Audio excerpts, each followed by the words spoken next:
This is Shoptalk. I'm Lexi Schultz, sitting in for Ria Tanhuat Cotrillo. It's time for our monthly Business World's Entrepreneurs feature, and we'll be talking about the business of motivation. We'll start off with inspirational speaker Pocholo Gonzales. Pocholo is also the founder of Creativoices Productions. Hi, Pocholo. Hi, Lexi. How I are know you? you just come from a speech, so... Oh yeah, actually, I'm supposed to be here right now because I have to leave my talk because you just called me up yesterday, I guess. No, but then you I know, guess it's important to know about motivational speaking, because with me, my experience with it is more on TV shows or movies where it's very overemphasized. You know Yeah. how the speakers are all on the stage and Yeah. trying to get everyone in gear. Is this what you do? Oh, actually, it's different, you know. I've seen a lot of motivational speakers and inspirational speakers, but for me, I was also known as the passionate motivator. Okay. Most of them, kasi they do it for the business or They do it as a business, As a right? business, yeah. Right. But with you, you started with voicing as well, right? You did voicing, then you did directing, and then you ended up quitting that and just focusing primarily on something else, well, right? quitting that because So you I'm also put known your as own thing together. Yes, yes. I am also known as the voice master of the Philippines. Okay. I have done a lot of voiceover work. Okay. Some of them are commercials, animation, even computer games. Right now, I'm doing a lot of Facebook application computer games, and the trending now is more on localizing. So I'm doing a Filipino Tagalog na computer game for Facebook. Okay. And you know, for me, motivational speaking is my passion. Okay. Yes, you were saying a while ago that you're doing it more to inspire people Yeah. than as a business. Talk about exactly what you do as a motivational speaker. I started motivating my fellow young people when I was actually 16 years old. 16, yeah, you knew you wanted to do this. I'm still okay. in UP Diliman, and then I entered ABS-CBN as one of the youngest broadcaster of DZMM. Okay. I became... So you have the gift of the gab, for sure. You talk a lot. Yeah, for sure. Actually, I want to be like you. I want to be a broadcaster. I became actually part of Sari Manok News Network before. Okay. I became a stand-upper. Okay. And then I decided to focus more on the voice acting side. And then, while I'm in UP, I took up speech communication. Okay.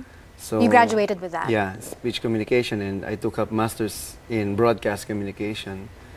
So while I'm studying, sabi ko, why can't I enter the industry if I can do it now? So at early age of 16, 17, I'm already in ABS-CBN. But you were already doing talks for motivation Yeah. then? Yeah. How I did was you in- start doing that? And what kind of crowd, I suppose, did you get into? Well, I started because I have my own youth organization Okay. known as the Voice of the Youth Network. Okay. Voice of the Youth Network is about encouraging every Filipino youth to believe in themselves and Okay. creating positive social change through media and ICT. So, nagsisimula pa lang internet noon. I'm into the web na. I am one of the first Filipino siguro who has his own email address, website. So, since 1998, meron na akong sariling website. So, I found out na parang pag offline lang, walang dating. So, I need to go offline. Kung online lang kasi parang So you needed to internet lang eh. parang connect with your audience. Yes, you should connect. Okay. And then, I was invited to like host events in UP, mga anime, mga concerts sa UP Fair.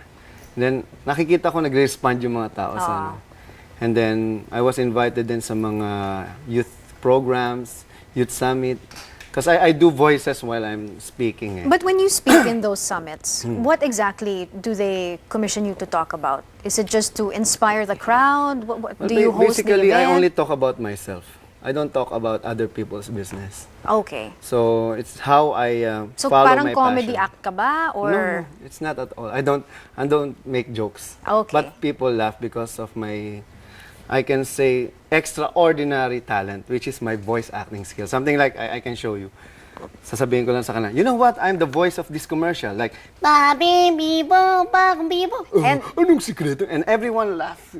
so siya pala yun. sinatatawanan yung Diba? mga audience and dito. I'm doing like live radio drama. And I make people like close their eyes. And then I will make voices like, Lolo, naku, may monster. hey, naku, nga may monster. Manda kayo sa akin. Nako, tutulungan nyo kami. So, But how do they find you though? And how do they know that you have this natural talent? uh, Who are the ones who invite you? Because syempre, when you were younger, in the school, everyone was well, exposed to basically, you every and your time I talent. talk in different places, like, I was So word of being mouth na invited. yon. May mga audience dyan na like, principal, superintendent, Okay. businessman. And they will have an idea na, oh, I will invite this guy up. So nagmumultiply na lang siya. You know, for the past 2 weeks, ngayon 2 weeks lang, I did like 8 talks.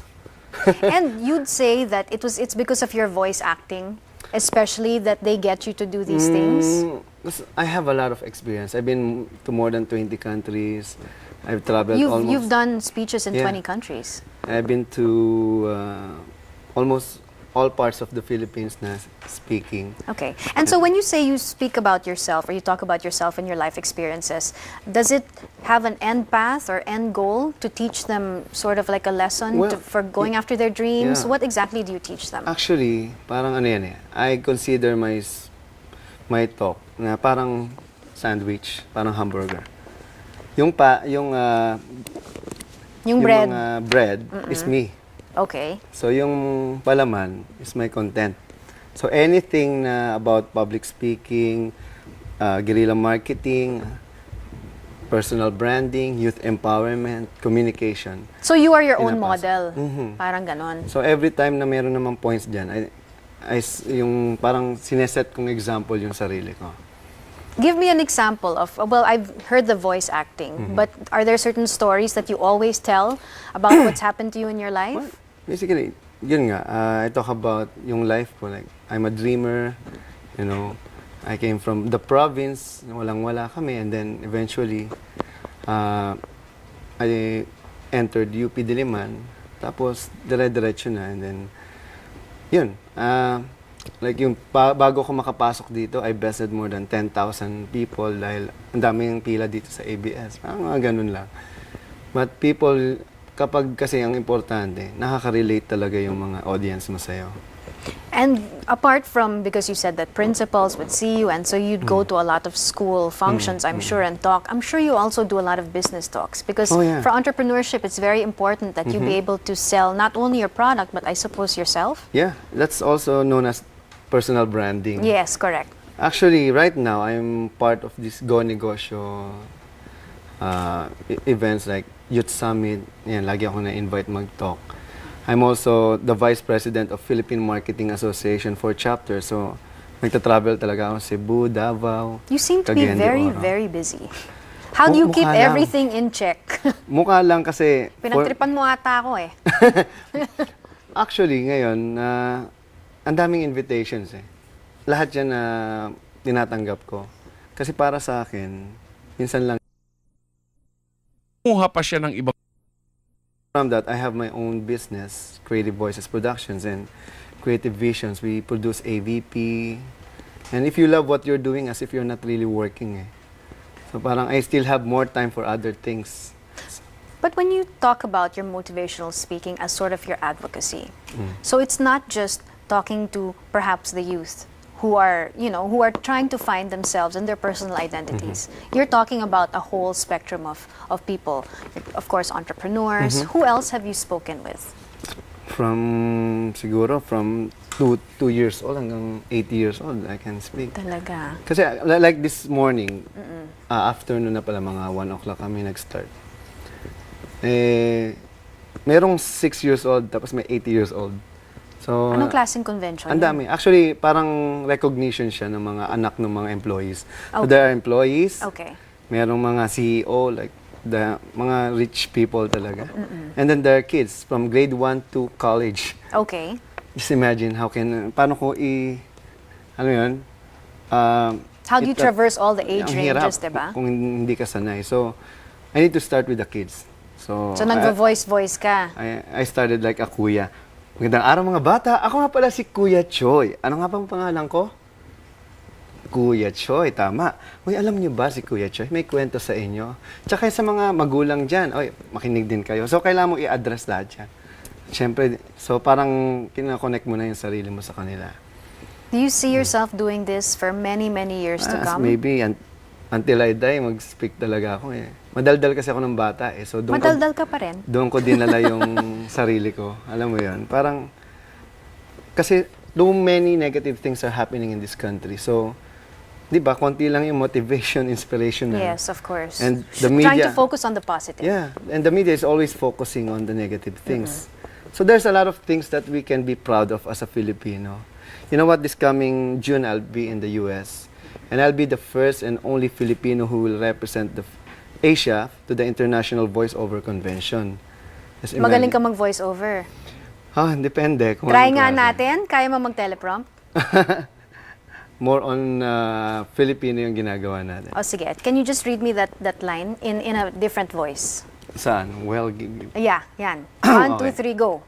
We'll give you some practical tips on how to wow the crowd after this break. So keep it here. Shoptalk. We'll be right back. All right. Thank you so much.